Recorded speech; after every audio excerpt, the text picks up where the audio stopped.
From unsolved mysteries to unexplained phenomena, from comedy gold to relationship fails, Amazon Music's got the most ad-free top podcasts, included with Prime.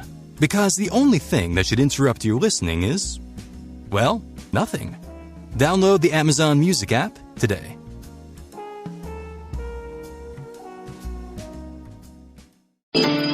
Hello, this is Dennis Anyone with Dennis Hensley. It's a podcast about making things up, making things happen. I love talking to creative people and people who lift up other creative people. Everything in that world I'm into. I think art and creativity make the tough times bearable. Where would we be without them? Without the songs we love or the movies we love or the TV shows that help us escape? Where would we be? So I like to support the people that are doing it because it seems like it's getting harder and harder to do it. So today my guest is someone who loves movies, and he loves rare movies that are seldom seen so much that he is producing a convention called Cinecon 61. So this is a movie lovers convention that's happening in LA over Labor Day weekend. His name is Bryan Cooper. This is the 61st year of Cinecon. And they show movies. It's the Writers Guild Theater in Los Angeles. Things that aren't available on streaming or DVD or things like that. They do deep cuts, deep dives. This year they're honoring some really extraordinary women. Juliet Mills, Ann-Margret, and Mamie Van Doren are all going to be there. So I talked to Bryan about this unique convention and why he loves it so much. And we do a lot of movie talk, which is fun. So stick around for that. But before we get to that, I want to thank everyone who was subscribed to my Patreon and Substack. It's called Dennis Hensley's Happy and Gay.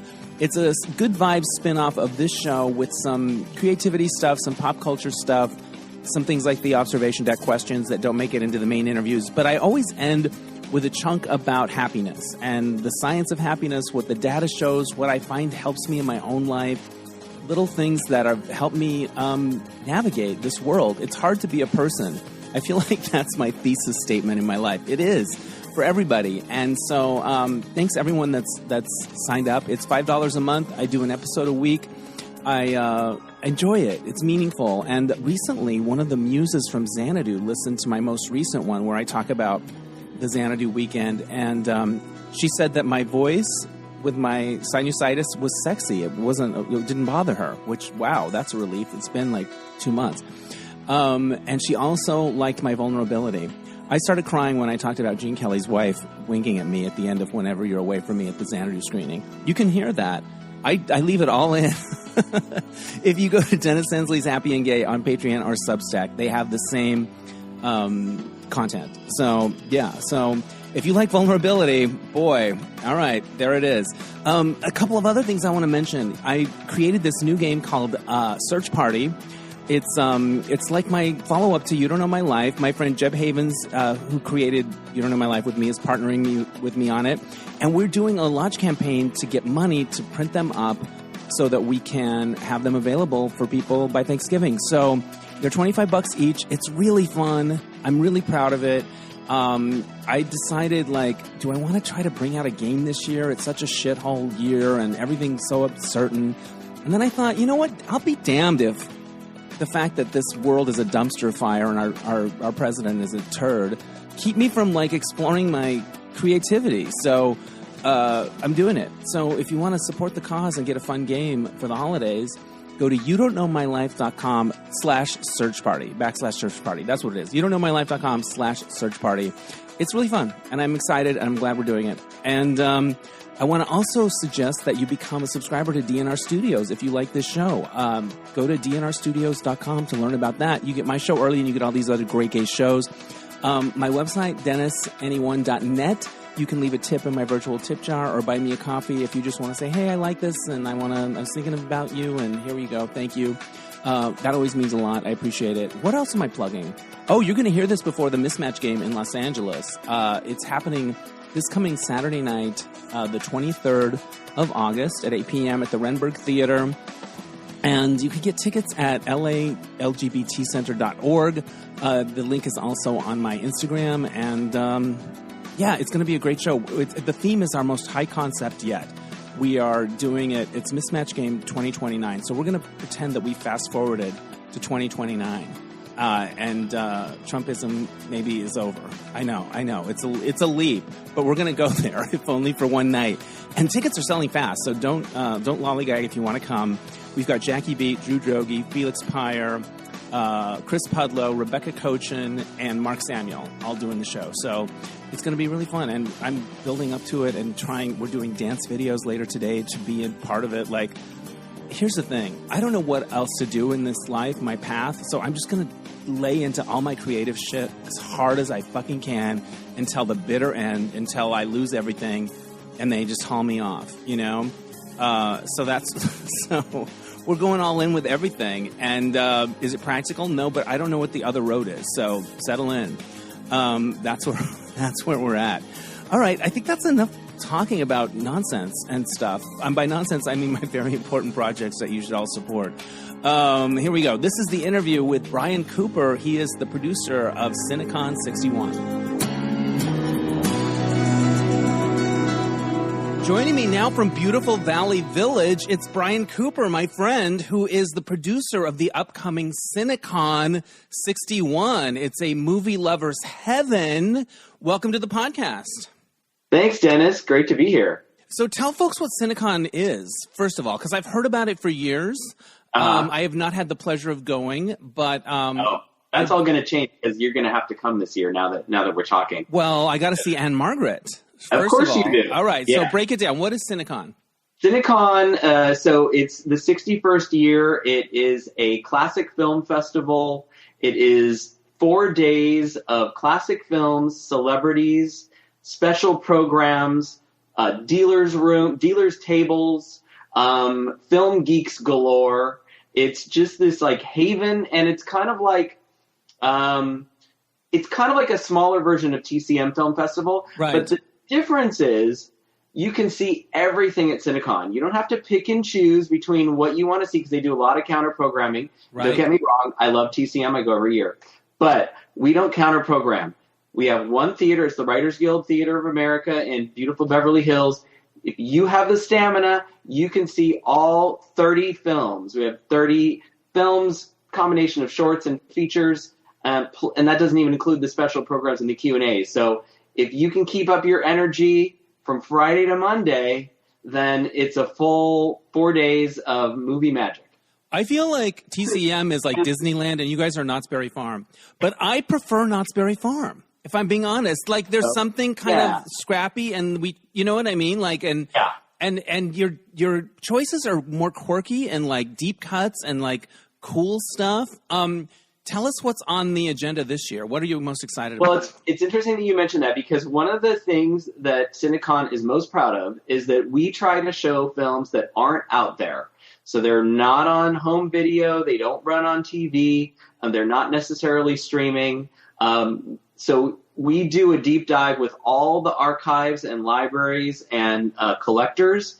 And we want to know what they're working on and what new restorations they have and what films they've uncovered and what's rare and what's unusual. So that's like the main focus here is just to like see stuff that you haven't seen. So there's a lot of stuff on the schedule I haven't seen. I had to write program notes about it just based on what I could find on the internet, who the stars are, who the director is. So maybe there's an unearthed gem. Maybe it's a dud. I don't know. We'll find out together. But so we've got a combination of silent films and sound films, and they run the gamut from the teens and 20s all the way up through the 60s. What's the newest film you have? Like the 60s? Newest film is The Rare Breed, 1966. I like with, it. Jimmy Stewart, Maureen O'Hara, and Juliet Mills, who will be one of our special guests. Right on. And so she'll be there on Friday. It's going to be a beautiful 35 millimeter print from Universal. And her handsome husband, Maxwell Caulfield, will be giving her the Cinecon Legacy Award. I've been chatting with her online, and we did an interview the other day. She is a delight. She's so much fun. She's an open book. She just loves to talk about her famous family. So that kicks off the festival on Friday. The other thing that's happening on Friday is we're showing a rare Marion Davies film called It's a Wise Child. And the reason that's important is because all of her films are out there except for this one. If I'm getting this correct, this is the only one that has been out of circulation because of rights issues. And so we went to George Feltenstein at Warner Brothers, who you probably know, And do you know him? I don't. He sounds like an old like Hollywood Swifty Lazar type, but is he like somebody we would see at the Abbey? Is that what you're getting at? Well, no, he's somebody who has been at Warner Brothers in the repertory for years. Right on. He's behind all their Blu-rays, behind all their Warner Archive releases. He has a podcast that he does on Facebook, so I thought maybe you might know him. He's a really cool guy, and he knows where all the bodies are buried at Warner Brothers. And so we had asked for this movie, and I thought sure the answer was going to be no. There's going to be like, there's no way, because we asked last year, and he's like, it's so much red tape. And so I just ran it by him again this year, and he's like, you know what, let me see what I can do. Worked it out with legal, got it approved. We have the 35 millimeter print. It's gone to ProTech. It's been inspected. It's ready to go. So a woman who wrote a book, her name is Lara Gabriel, wrote a book about Marion Davies called Captain of Her Soul, which is a great book. She's going to introduce the film. She's going to be signing and selling her book, of course. And that is going to be one of our rare pre-code movies. So pre-code, you know what a pre-code is, yeah, right? So they could be sexier and spicier, right? A little bit more on the edge before the code came in 1934. Right. So what I've read about this movie, it's like about like, Marion Davies plays this like out of wedlock pregnant, divorcee or whatever, who's like, on the run. Anyway, like crazy shit. And so we're really excited about that. And there's been a lot of buzz about that one. And you have not seen this. So it's kind of like, well, let's see what we got here. Marion Davies was with Howard Hughes. Am I right? No. William Randolph Hearst. William Randolph Hearst. Right. The one that was in Mank. It was the Amanda Seyfried character. Oh, yeah. So she lived up at the Hearst Castle for many years. She was his, what will we call it? Muse? On the side? Yeah, I don't know. Mistress? Perhaps? Okay, I like it. Let's go with that. Let's be polite. Yeah. Anyway. Oh, so that's really cool. Yeah. What are the people that come back year after year like? Are they super detailed? They're super old? No, but are they super like granular film geek knowledge people? It's not like you're showing Jaws, It's like it's an interesting bunch. I mean, we have some diehards. They come every year. Some of them just really want to see stuff on film. They're just like film snobs. So we have 2 film days and 2 digital days. So if you're a film snob, you can come on Friday and Monday, and it's all film all day. So you can see the grain, you can smell. If you just want to see something and you don't really care what the format is, then you're good to go. But there are some people that, so we have some film snobs. We try to cater to them, and we have some people who feel like they've seen everything, and so Cinecon is their opportunity to see something that they haven't yet been able to criticize yet. Right, they haven't been able to weigh in on yet. They can't weigh in on it. They've read about it. They know what Leonard Maltin thinks, but they have to see it in order to really make their own determination. So and then discuss it, because part of it is the discussing. Yeah, I like that. So tell us about the big honorees, the people that you've got that are going to be in person. Yeah, so as I mentioned, Juliet Mills, Maxwell Caulfield on Friday. On Saturday, we have Ann-Margret, and Pat Boone will be presenting her with an award as well, the Cinecon Legacy Award. They worked together in 1962 in State Fair, and they've been friends ever since. 62, so that's going to be 63 years ago. Isn't that crazy? Wow. All right. I mean, Boone, I think, is 91 now. Right on. Oh, and he's still kicking. He's got a social media presence. He posts videos all the time. He's probably better at TikTok than I will ever be. But I love Ann-Margret. I've always loved her dancing from the Elvis movies and that kind of sexuality, that kitten with a whip thing going on. What movie of hers are you going to be showing? So it's called The Pleasure Seekers. It's with Carol Lindley, Pamela Tiffin, Gardner McKay, Brian Keith. I actually got to see a preview, because the 20th Century Fox catalog is now owned by our good friends at Disney. Yes, it is. And they're taking really good care of it. And this microphone's actually owned by our good friends at Disney. It will be by the end of this podcast. Anyway. If they don't own it yet, they will. Right, exactly. So my friend Kevin Schaefer, who is in charge of a lot of the restoration work over there, did a brand new 4K scan of The Pleasure Seekers. It's a beautiful Technicolor movie. I got to see a preview of it the other day. It looks great. She sings a couple of songs. She does a couple of numbers. Yes.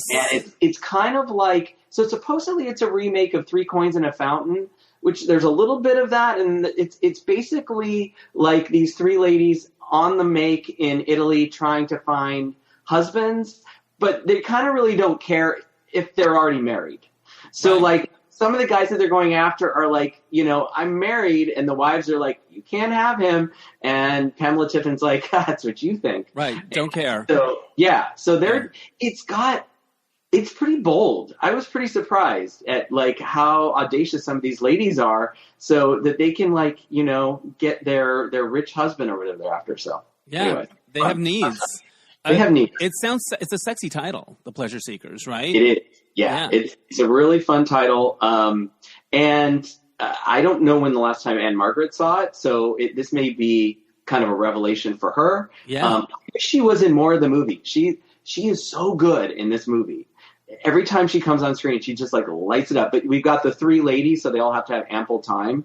But she's so electric, just an amazing personality. I haven't met her yet. I'm going to be meeting her within the next week or so. So I'm very excited about it. I met her once. My friend, Fred Talixon, I believe he was dancing with her on the road or choreographing. Wow. He's a choreographer. Mainly, but I think he was dancing with her on the road or choreographing. Anyway, she was like in Thousand Oaks doing her show, and we got to go to see it, and then we got to meet her backstage, and she was very sweet. And I took this guy that I had dated a bit, but now we were trying to be friends and not going well because I wanted more. And he was obsessed with her. Oh, yeah. And obsessed, yes. And obsessed with that whole era. And he got to meet her, and, you know, I made a dream come true. And what did I get for it, Brian? You got Zippo. Yeah. Zippo. But I remember her being very sweet. And I also remember her saying she was going to do she did a cover, like she did the songs you would associate with her and like fun kind of songs. And then she sang a song by the Little River Band. She sang Take It Easy on Me. And but she sang it as though it had the heft of Imagine or one of those like songs. She goes, I'm going to do a song by the Little River Band, a little group called the Little, you know. Anyway, it was like, okay, that's cool. Like I think she met them somewhere or something, and she loves that song.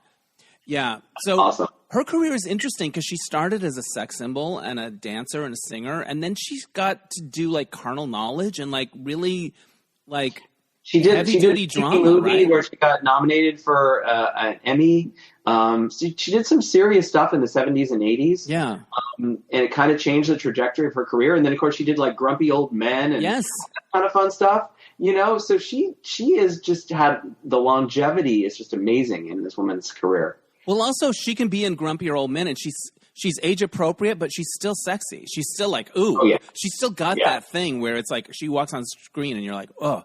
The way she moved her body, like it was so out of control and like spasmodic almost in a way. Like it's very exciting. I'm sure you've seen the Saturday Night Live clip of where I can't remember who's doing it. Talking about where is it Kristen Wiig as Ann-Margret? I think so. She's gonna throw away a piece of trash. Yeah. And she just is dancing like crazy. And he's like, it's right over there. The trash can's right over there. You're almost there. And she's just dancing around the room. Yeah. It's hilarious. She can't control it. She can't control it. What was Juliet Mills' relation to Haley Mills? It's her sister. They're sisters. Okay, I was like, they seem like the same era. It doesn't seem like mother and daughter. That's not right. No. They were sisters. Interesting. And then, of course, Sir John Mills was her father, famous actor. Yeah. So it's got, you know, this really incredible acting family. Acting is in her blood. And she's still working. I mean, she did Maya Rudolph's series. She's still going. Fantastic. These ladies are incredible. And Maxwell Caulfield, they've been together a long time. And when they first got together, it was a little bit like, what's going on here? The kids are making it work. He's still hot as hell. Yeah, they've been together like 30 plus years, and they're great together. I went to go see him in a one-man show. He was playing Claudius Pilate, and I went backstage to meet him and met her, and he still looks great. He did a bang-up job. And he set us up on a Zoom call the other day because we had another interview with her. And he's going to be a big draw, I think. He's got a big fan base as well. I mean, obviously, we're honoring Juliet because her career, goes way back. But I think a lot of people are going to come out and see him as well. It's all we're all going to be able to do to not ask about Grease 2 or Leather or Cool Rider or anything. We can't. That's not what we're there for. We have to keep our shit together. He was in this Netflix Christmas movie recently with my friend Mark Samuel, the one where they were stripping. It was like Magic Mike meets Christmas. Yeah, okay, he was in that. Yeah, The Merry Gentleman. I think he was like the older guy that gets roped into doing the show in a crisis and still can drive the ladies crazy. I'm sure. Yeah, I know. He's amazing. Yeah, so then also on Saturday, I want to mention that we have Nancy Kwan coming. She has a new book out, which I just finished last night, and it's really amazing. Great book. If you want to check it out. She's best known for... The World of Susie Wong was her breakout movie, but Flower Drum Song. That's the one I was thinking of. Was the follow-up. And then she made movies all through the 60s, and then, into present day. She's still working. And we wanted to honor her this year, but she was a little late to the party. So we're going to probably honor her with a film next year. But she's going to come out because her book is recently been published, and she's doing a lot of book signings. So she'll be there during the lunch break on Saturday. So Saturday is going to be a big day. And then Sunday, of course, who we have coming on Sunday. Is it Mamie Van Doren? Mamie Van Doren. Who 94 years young. 94 years young. Still working it. Yeah. I just know her as a sex symbol, but I don't know her movies. Like, maybe I've seen something, but I just know her as like a va-va-voom, right? She's one of the 3 M's, Marilyn, Mansfield, and Mamie. Right. And there's a new documentary that Alan Eichler, who's her publicist and also is one of our sponsors, by the way, is producing a documentary about her life. So she's really kind of opening up about a lot of stuff. There was a big IndieWire article that hit a week or so ago where she claims that Rock Hudson was straight for her or not gay for her. That's fantastic news. He made the moves on her. So she's like telling all these crazy stories right now about people, Howard Hughes and all the people that she was married to Ray Anthony, who's a famous band leader, and he's still around, like 102 years old. She's got some great stories to tell. So that's coming up in this documentary. We're showing Guns, Girls, and Gangsters. This movie is off the charts. It's like a musical film noir. She does musical numbers. She's caught up in this like crazy scheme, this like money, laundering scheme. She looks great. She's actually really a great actress in this movie. It's like one of her, I think I've seen every movie that she ever made because I'm working on the documentary. Right. And I wanted to find like the seminal Mamie Van Doren role because a lot of people, I've seen bits and pieces of her, clips of her, but like finding the movie that just really showcases her all around, this was what I landed on. And I think it's really fun. It's very campy. I think you're really going to love it. So that's Sunday. And her son, Perry Anthony, and husband, Thomas Dixon, will be there to present her with the award. So we're really excited about that. That's fantastic. And then you go through Labor Day, right? Monday's happening too. Monday is a full film day. We've got, Silence on that day. We've got The Evil Eye, and then we've got all the way through to a movie called That's the Spirit, which is a musical, 1945 from Universal, which stars Jack Oakey. And we always show an Oakey film because the Jack Oakey and Victoria Horn Oakey Charitable Foundation is our presenting sponsor. And if you're not familiar with him, he was a character actor, but he also did some leading roles, singer, dancer, vaudevillian, just all around great guy. He actually worked with my great uncle, Billy Gilbert, in a movie called The Great Dictator with Charlie Chaplin. Wow. That's my connection to him. He was at my great uncle's wedding in 1937. I have photos of them. They were good friends. So we always show a Jack Oakey film or something with Jack. So that's, yeah. Have you always been interested in old Hollywood? Has that always been something that fascinated you? Always. What are your earliest memories of being like, I want to know all about this stuff? Well, growing up in my house, so my dad was a big fan of Errol Flynn, Humphrey Bogart, film noir, gritty stuff. I threw in like Abbott and Costello and Betty Grable, and we kind of met halfway. And so our house, we had like 2 VCRs. They were always going. We were always like, who's recording what and what's happening now? And there was like a battle over tapes. It was crazy. But it was something you guys shared. Like you guys had that thing in common. That's beautiful to have, you know? Yeah. It was great because my dad and I, there was an age difference. He grew up during World War II. He fought in World War II, and he was, a little bit older than some of the other dads. Yeah, same with mine. Okay, so you know what I'm talking about. So you had to kind of find that common ground, right? And for us, it was old movies. That's what brought us together. So I always think about my dad around this time because I know he loved Cinecon. He used to come when he was around, and he had a great time, and he got to meet a lot of celebrities that he grew up with. So It was a really great experience for him. Did you grow up in LA? I grew up in Newport Beach. Oh, right on. So Southern California, and it was around. Yeah. Who have you met at a Cinecon where you were the most starstruck? Oh my gosh. Oh gosh. I mean, we had Eva Marie Saint, who. Right on. Cool. What did you show for her? Everything. We showed a Bob Hope movie called That Certain Feeling. Right on. Movie with Bob Hope in 1956. Again, we try to show something rare and unusual. It's not out there. Right. It's not the Hitchcock thing that the obvious. It's not North by Northwest. Yeah, that's TCM. Let them be the obvious festival or whatever.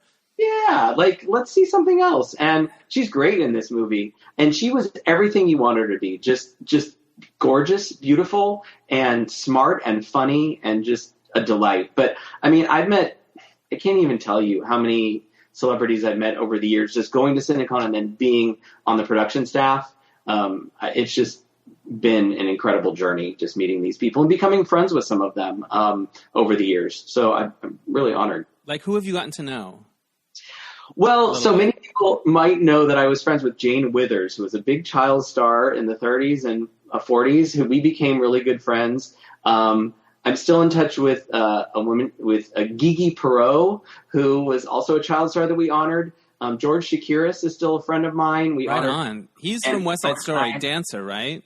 He was Bernardo. Yes. He won the Academy Award for West Side Story. He and Rita Moreno won the same year. Yeah. George is a good friend. In fact, I'm working on a project with him right now. So those are just some of the people that I've met and kept in touch with. But it's just a sort of an organic thing because you don't really know how a celebrity is going to be. Right.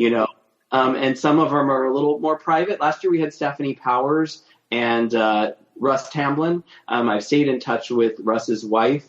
What's her name? I met them. I worked with them. Tamblyn? Bonnie, blonde, beautiful. When I was at Arizona State University, we did The Music Man, and I wasn't at ASU. It was outside. I actually got paid for it. My first professional gig as a performer, $75. Nice. I was so proud of myself that I Xeroxed the check because it said actor on it, and I sent it to my mother, and she deposited it in my bank because she thought I was just sending her the check to deposit, and it went through. This is just a cautionary tale for people with checks.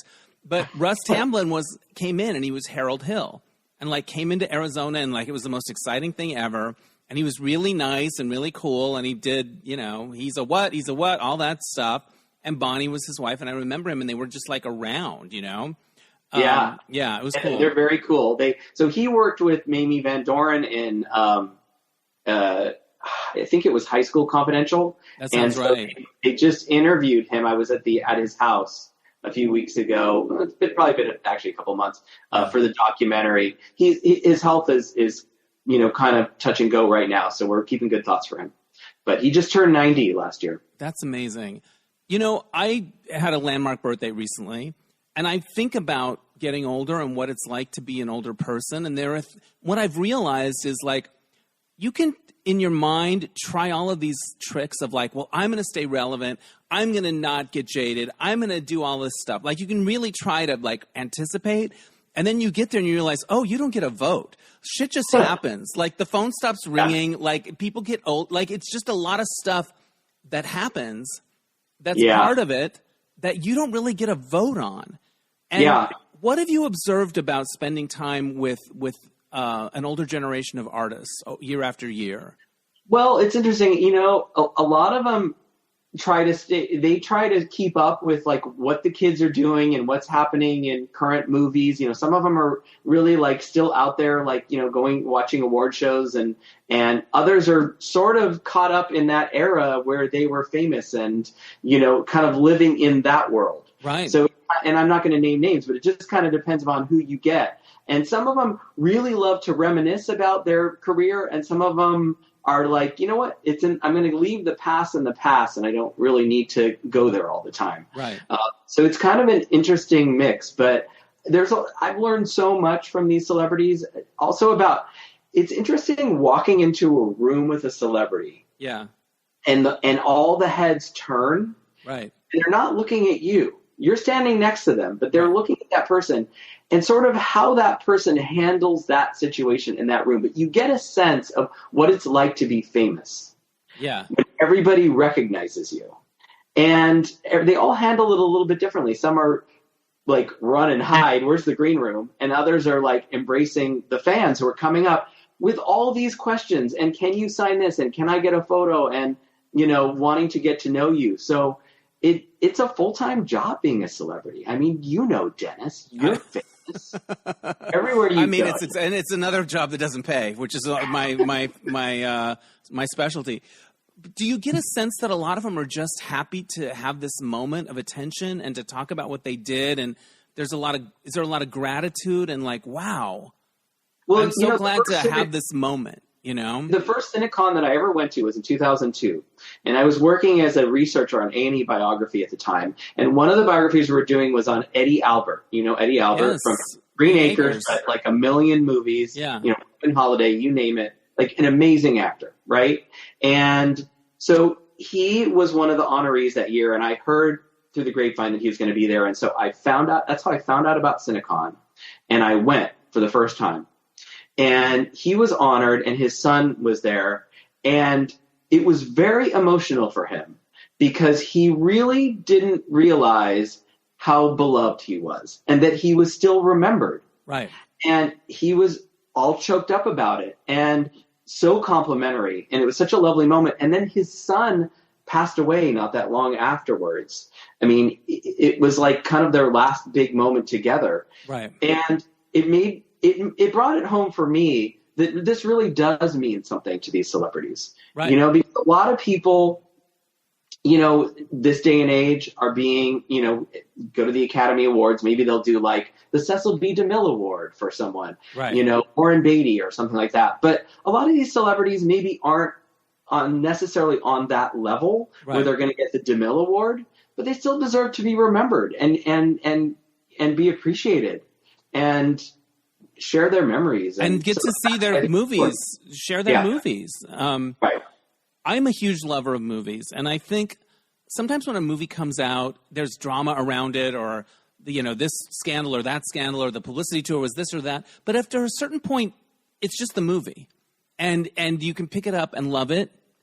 And film is forever in a way. I mean, you probably know in the preservation side that's not always true, but that idea that like, you can't take it away. It exists. You can watch this Mamie Van Doren thing from many, many years ago and have an experience. Can you talk about that aspect of what you do? Like the idea of that these movies, you know, they got it over the finish line and now we get to enjoy it. Well, you know, and it's interesting because a lot of these movies are B movies, and there wasn't a lot of money spent on them. There wasn't the thought that they would live on. They were made before maybe the advent of television. Right. So it was thought that they would run for a week or two in a theater and then bye-bye. Right. But then here we are all these years later, and they're still being appreciated. So that's an incredible testament to the people who were making the films at the time, that they live on. And they're not all gems. Some of them are, but they're interesting and they're not gemness. Like they're a window into the time. Yeah. There's always a cute guy. You can be like, wow, Farley Granger has a weird name. He has an old man's name, but he was delicious. You know, like there's always he was those honored things. at Cinecon. We had him at Cinecon. I was there. Right. He was there with his book. And so, yeah, I mean, you discover a lot of lesser known names that you maybe haven't heard of. And then I'm always like, when I'm doing film notes for Cinecon, because we have a printed program, this is our program from last year. The graphics and the branding, you guys are not messing around. Like, it's cool. Anyway, it's kind of blurry. But so everybody, who buys a full pass gets a printed program.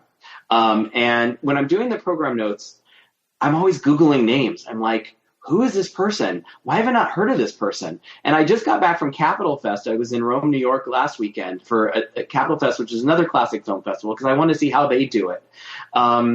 And there were movies. They were all movies I'd never seen, and a lot of movie stars that I was not familiar with. So I was like Googling the whole weekend. And then all of a sudden I was like, oh, this is my new favorite actor or actress. I have to see all their movies. Right. So that happens. I mean, they were honoring Zazu Pitts and Laura LaPlante, and like, those are some deep cuts. Familiar with their careers. Right. I knew who they were, but I hadn't ever done a deep dive. And there was the Laura LaPlante expert was there talking about her new book. And I'm like, okay, this is an enigmatic personality that I need to find out about. So she's like my new favorite. But did I answer your question? I think you did. What are some of your favorite memories of Cinecon's past? Well, it's funny because I remember when I first met the people who were the production staff at the time at Cinecon, and I was when you were just coming as a fan, right? I was coming as a fan, and I met Stan Taffel, who's the president of Cinecon, who's one of my best friends, and a guy named Bob Burchard, who has since passed away, who was running Cinecon for many years. And I was just chatting with those guys at the Lowe's Hotel in the lobby, because this is when it was at the Egyptian Theater in Hollywood. Right on. And I just happened to mention who my great uncle was. His name was Billy Gilbert. I mentioned him earlier. Right. And not a very well-known actor, but his claim to fame was that he was the voice of Sneezy in the original Snow White and the Seven Dwarfs. Yeah, that's good. That's sneeze. Solid. Not bad. And he had to fake all those sneezes. He was the master sneezer. Yeah. I can't sneeze like him. I've tried. I mean, nobody could. That's why he got the gig. Yeah, that's amazing. So I mentioned to Stan that he was my great uncle, and Stan just like stopped in his tracks, because he's a huge Charlie Chase and Laurel and Hardy are Stan's jam. So every year there's something with Charlie Chase. This year it's a comedy called Modern Love. And then we have 2 Laurel and Hardy restorations, silent Laurel and Hardy shorts. And his eyes lit up and he's like, really? Oh my God. And all of a sudden I just became part of the crowd, you know, and got to know them. And I don't really remember what the situation was, but somewhere along the line, I joined the board of Hollywood Heritage, and I was very involved with that organization for many years. And then when Bob passed away, Stan came to me and said, I really need you to come on and help me. I can't do this by myself. So that's when it became a full-time unpaid job. A full-time unpaid job, but it's all happening. You must have like a lot of considerations, because a lot of the honorees are older, in terms of like getting them there and managing and We're getting a stretch limo for Mamie Van Doren. That was her request. Damn right it was. Do you know how hard it is to find a stretch limo? Yeah, they're out of vogue. Build them anymore. Right. Everybody goes in Escalades and, cars. So I found this company down in Orange County. They're going to pick her up in Newport Beach and drive her in her stretch limo. She's going to be making a grand entrance on her day. Amazing. And we also have a car for Ann-Margret. We're picking her up. And so it's very easy to get around the theater. There's no steps. There's no ramps or anything like that. So we have a nice green room for them where they can kind of hang out. We'll have a step and repeat where they can take photos, and hopefully they'll be open to meeting their fans, but it's at their discretion. We don't force them to anything they're not comfortable with. What's interesting, what usually happens is they get very caught up in the excitement. Yeah. And after the screening, they want to meet people. Right. That was Stephanie Powers last year. Had just gotten back from Kenya because, she oversees the William Holden Wildlife Foundation. Oh, that's interesting. She goes to Kenya for several months of the year. Yeah. And she got back the night before. She was on a totally different time zone. And I talked to her assistant. She's like, she's exhausted, but she's coming. And she was dressed to the nines. She looked gorgeous. And when I saw her, she's like, yeah, as soon as the Q&A is over, I think I'm going to want to head out. And she was so lit up. She didn't want the night to end. She came out, she signed autographs, she took photos, she met everybody. So hopefully that will happen with these other celebrities. But the fact that they're taking the time to come and meet us and letting us spend some, reminiscing with them, it's really special. And so I hope that people will come out and support them. You can get a day pass if you want to just come see a specific celebrity, or you can get a full pass. And so day passes are $85, and that gets you in for all day from 10 a.m. till almost midnight. And a full pass is, it just went up. It's $350 for the weekend. But for the weekend, still pretty good deal. Where do you learn about this? Where can people go to get their passes? You can go to cinecon.org. And you can get the full schedule, and they can go to Eventbrite to purchase their tickets. If they don't want to pay Eventbrite fees, they can buy their tickets at the door. I love that. And it's a Labor Day thing. It's like your telethon in a way. Feels like that. You must have honorees that you have experiences with, there. And then 2 years later, you read that they pass away. There must be people that you're like, oh, man, I got to meet him. I got to talk to that person. That must happen a lot, right? Well, just this year, we lost Jimmy Hunt, who was a child star that we honored. And I remember I interviewed Patricia Morrison, who was famous as Kate, and she was in Kiss Me, Kate on Broadway. Right on. She did a lot of movies. And I interviewed her, and not long after we honored her, she was gone. It does tend to happen because these people are in their 80s and 90s. Yeah. Norman Lloyd was 101 when we honored him. So unfortunately, they don't live forever, but none of us do. That's the thing. Oh, you and I aren't going to live forever? No, we're not. Not going to happen. Oh, I wasn't aware of that. Okay, that's fair. Yeah, okay. yeah. My mind just got blown. I have a friend that likes older movies, like 70s before, and I don't even invite him to contemporary movies at the AMC because he's not going to want to go. Do you like all movies, or are you like, I don't want to know if it's, after 1978? No, I do like all movies, but I have to confess that if I have downtime, I'm going to watch a classic film. Yeah. I mean, I have so many DVDs and Blu-rays that I haven't even opened yet and gotten to that there's just not enough hours in the day. But I go to new movies, and I appreciate everything. I want to stay relevant, and I try to watch new series because I feel like all my friends are talking about stuff, and if I don't watch White Lotus, then I can't be a part of the conversation. Yeah, White Lotus is my entire personality for the week after that Carrie Coon monologue. This podcast, I like to celebrate artists and lift them up because I think art and creativity make life bearable during the tough times, and I think movies, more than almost any other form. I love all the stuff, but this one is the one that, if you make a movie that endures, what a gift you've given for generations and generations. And they're hard to do. So talk to me about movies generally. What do you love about them?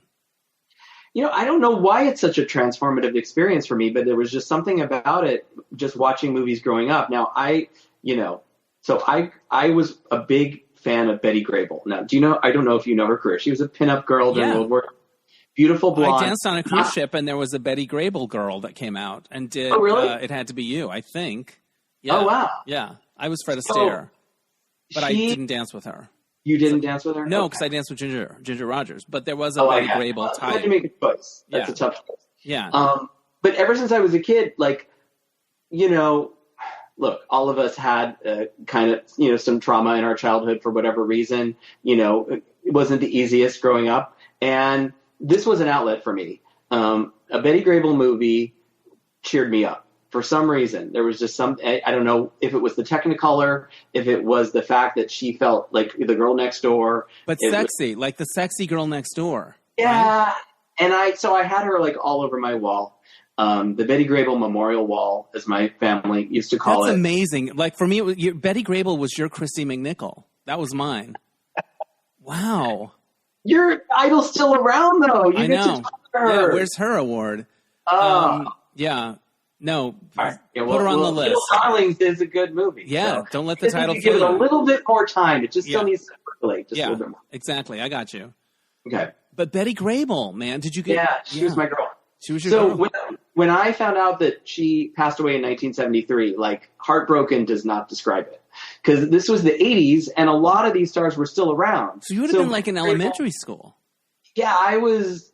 Yeah, I mean, so she passed away. I was like 3 or 4, but and she made movies with my great uncle. Right. So like, if my great uncle had lived and Betty Grable had lived, I would have met her because I would have said, "Hey, Uncle Billy, I want to meet Betty Grable," and he would have been like, "Let's do this."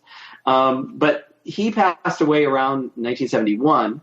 And so I didn't ever get to meet my idol, unfortunately. So I've done a lot of reading about her, and I've talked to people who knew her, and she sounded like a great gal. I'm sure I would have loved to have met her. But she was really the impetus for me, like, just starting to love classic film, and then it just kind of went crazy from there. It got a little out of hand, and it became an obsession. And I'm writing a book about a very specific book about Universal Pictures musical short subjects between 1932 and 1958 right now. Right on. That is niche, and good luck. I love it.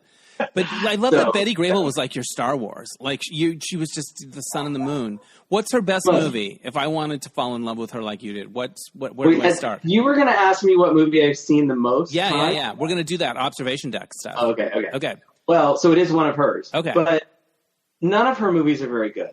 They're really. All right.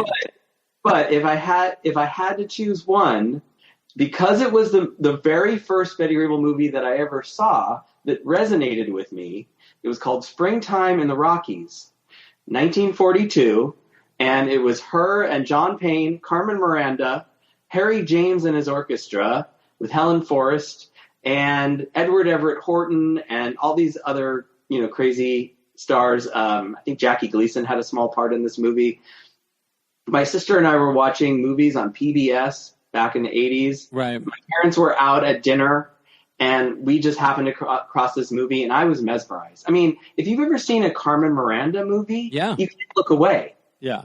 You just can't. Yeah, the colors, there's just something like she's got fruit on her head. Yeah. Like, is she okay? Yeah. Like, what's going on there? Right. And so I was mesmerized. And so my parents came home, and I couldn't stop talking about this movie. And my dad was like, "Are you talking about Betty Davis? Who are you talking about?"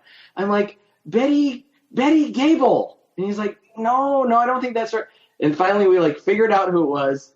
And that was the end of it. Like, I was bananas for Betty Grable. So it was the time when cable was sort of coming in, right. But you couldn't afford all the pay channels. Right. Especially my dad, he was like a hard ass about pay channels. He's like, pick one. So I got Cinemax. But of course, they were showing Moon Over Miami on the movie channel.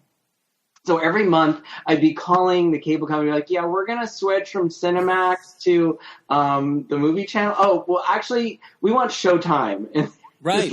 You would look at the listings and then pick one premium channel a month, and you were making the call to change. Totally out of control. That's so good, though. You'd be like, "What do you mean we don't have Cinemax anymore?" So in order to see these movies back then, it was like kind of the beginning of home video, but they weren't releasing niche movies back then. I think How to Marry a Millionaire, which is probably her best known movie. Yeah. With Marilyn and Lauren Bacall, had just come out on beta. So if you had a lot of money, you could afford to get that on beta. Right. But it was this kind of like wild goose chase trying to see these movies. And it continues to this day. There's still movies that are on my bucket list that I haven't seen. That she's in. Not that have she's you seen in all of hers? I think I have. Yeah. I think I've seen every movie. Yeah. I'm pretty sure I have seen all of her movies, except for maybe some shorts. Yeah. I've seen all her movies. But you have this other list of these movies that have not. I have a movie want list for every studio. You have a what? A movie want list for every studio. Wow. And I have, so if it's Columbia, I have it listed by year. And if it's a movie that I either haven't seen or it's, or maybe I have a crappy copy of it, but I want to upgrade it, then it's listed on there. And I have all of them by year. And I when I'm programming Cinecon, I look at those lists and I very carefully pick and choose which ones are available. So, do you collect memorabilia and stuff like that too, or is it more just like the physical media? Well, if you could see my very messy office, then yes, you can see that I'm surrounded by movie and music memorabilia, because I'm really into big band and swing music and early pop. And so I have big band leaders, and I have movie posters, and I have World War II posters and record ads and all kinds of crazy shit on my walls. Wow. All right. I'm going to give you all my observation deck movie questions, and you can run with them. What movie have you seen the most times? So I'm going to say Springtime in the Rockies. And that's Betty Grable. Yeah. Why do you love that one in particular? Well, I think, as I mentioned, because it was the first one that I saw. Yeah. Also because I feel like it's an almost perfect movie musical. It's not only beautiful Technicolor, and the stupidest plot ever, but it just works. There's just something about it that just really, really works. Yeah. And it was contemporary, so it was 1942. It was contemporary to that time. Yeah. So like the costumes and the sets are just gorgeous. Look, it's really not a classic, right? But it just resonated with me. But you love it. You love it. Here's one more movie question that you may or may not have an answer to, because I'm springing it on you. Okay. For the purposes of this question, you're single. I don't know what's going on there, but you're single. Let's pretend. You meet the love of your life standing in line at Cinecon. What movie's showing? Meet the love of my life standing in line at Cinecon. Or something like Cinecon. Oh. Like a Revival House or the New Beverly. We're probably going to see Mildred Pierce then. Interesting. The Joan Crawford.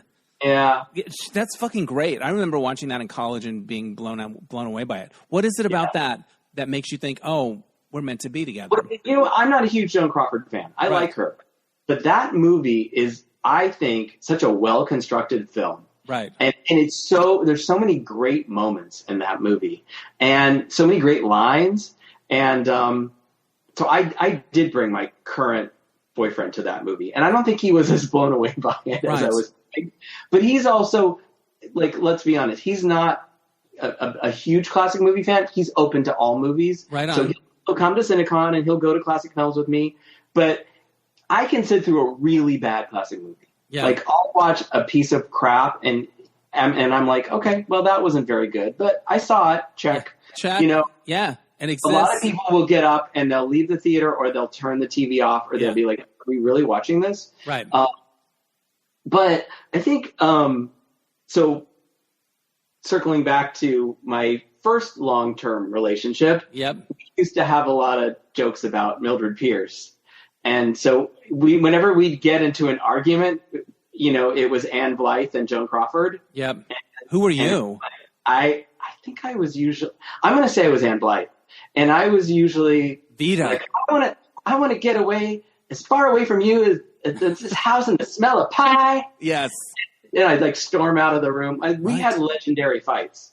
Me and my first boyfriend, whose name I shall not mention. Who I think I know. I think you know. I think I met you for the first time around this time. All right. Oh, you probably did. Yeah. Because you met me through John and Doug, and I was with him. Yeah, that's my memory. At that time. Yeah. But so he liked campy. He was into Valley of the Dolls.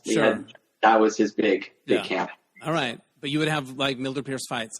Those are my movie questions. So we're going to remind everybody that they can go to cinecon.org to find out about this wonderful weekend festival, Labor Day weekend, get their passes, and come and see Ann-Margret and Mamie Van Doren, Juliet Just Mills. Like forget your troubles. Just like have fun. Yes. Like no holds barred. Yeah. You're going to know people there. I guarantee, Dennis, if you come, you're going to know people. I love it. You're going to meet people.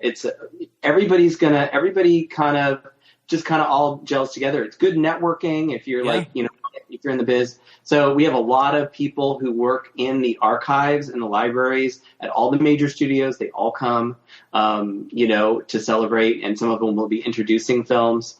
In fact, we have, I forgot to mention that Peggy Lee's great granddaughter is going to be there introducing a short film that we're showing with Peggy Lee. Wow. Peggy Lee Fever, right? She gives me fever. Yeah. Right on. So that's Saturday, but we've got like so many surprises that we haven't even announced. Special guests, people who are going to be doing introductions. I'm hoping for a few more surprises. I'm working on a few more this week. So we'll see what happens. So even if it's not on the schedule, every once in a while we'll throw something else in. So it's a grab bag. I love it. This is my final question for you. Okay. This is obviously a labor of love, right? You're doing it for the love. Why do you love it? I mean, look, the payoff is that I get to spend the weekend watching great movies. It is a shit ton of work. Right, I'm not gonna, clearly. It's exhausting. Right. And we have a very small, tight little team of people and who do it, and I'm so grateful for all of them. But it's like Stan and I, every year, we're like, do we have it in ourselves to do this again? Because it's so expensive to put this on. We like barely, break even if we do. It's all just, through ticket sales or sponsorships or whatever. And we always say to ourselves, can we do this again? Do we have it? Yeah. And I'm going to say that again. Like, right. I don't know if I have another Cinecon in me, right. But if we don't do it, it's not going to happen. Yeah. Like it ends, and it ends after 61 years. So it's a little hard to say goodbye to that legacy of, classic films. And if you saw the list of stars that they honored over the years, everybody was alive when they started in 1965 or 6. You know what I mean? Yeah. So they were honoring silent movie stars. They were honoring, big name stars. And I'm just going to end with this. So a lot of these stars heard about Cinecon and wanted to come because there was no way for them to see their movies. They were running 16 millimeter prints in a banquet hall. Right. That's how it all started. Collectors were bringing their movies and they were running them just for fun. And some of the celebrities heard about it and heard that their movies were playing and said, hey, I want to come see my movie because it doesn't show up on TV. Yeah. So it was a gateway for them to get to relive some of those experiences. So it's hard to turn your back on that kind of a legacy. Yeah. And I think it's so meaningful for people to look back on something that they were a part of. And they're like, that thing happened. I did that. I was there.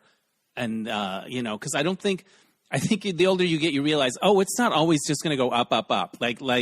You have to appreciate every opportunity that you had, every time you got to be a creative person and make something. So it's Absolutely. Beautiful. All right. Well, I'm excited for it. And congratulations. And I think it's awesome that you put in all that work.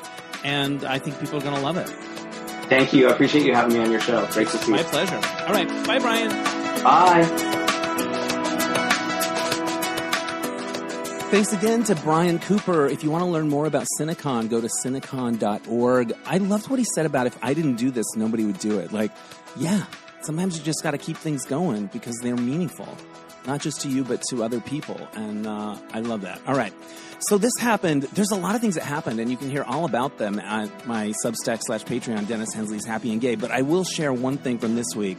I went to see the musical and Juliet at the Amundsen Theater in downtown Los Angeles. It is the music of Max Martin, who is like a pop hit maker extraordinaire. Like songs for Katy Perry, Backstreet Boys, NSYNC, just everybody you could name, Jessie J, Ariana Grande. He writes for Taylor Swift, but none of her songs were in this. But it was just what happened at the end of it and Juliet if she didn't die.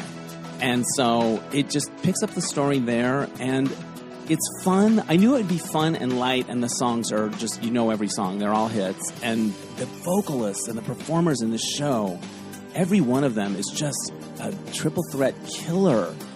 Just vocals like you wouldn't believe. And the Amundsen, the sound there is really good. And we were able to get $25 tickets on Ticket Drop Tuesday, so that was cool.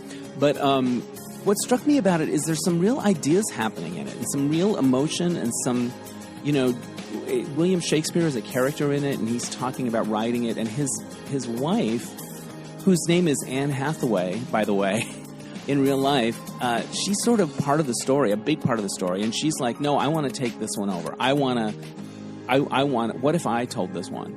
And that's kind of the idea of it. So there's some interesting ideas being expressed, some real emotion, some real drama, and just great killer songs, and just deliriously entertaining, but with something on its mind and a lot of wit. There are a lot of little, that Backstreet Boys song, I Want It That Way, is in this movie, whatever it is. It's a musical. And that's my favorite Backstreet Boys song. Also, I don't know what the fuck it means. The lyrics make not a lick of sense, but they make sense in this in this show. Like, they found a way to give these songs context where they actually make sense more than they do when you hear it on the radio. So I really love that. And there's just a lot of wit in it. There's, you know, when we learned that Shakespeare's wife's name is Anne Hathaway, we're all like a little like, oh, okay. And then one point at the end, he says, you know what, there will never be another Anne Hathaway. And it's just it's such a great payoff. There's a lot of wit like that in the show. So if it comes to your city, go see Anne Juliet. If you're in LA, make sure to go see it. It's just deliriously entertaining. All right, that's enough for this week. I want to thank you for listening. I want to thank everyone that subscribed to my Substack and Patreon or has supported any of these dog and pony shows. I really appreciate it. I'm just going to keep doing it, kind of like Bryan. Like, just, I don't know what the other road is, so there it is. Also, if you have another road, let me know about that, too. I might hop on it so fucking fast your head would spin. All right. Give a shout-out to Oscar Rosario for mixing the episodes. And my theme music is by Mark Daniels for Replacement Music. We'll catch you next time on Dennis Anyone. Bye!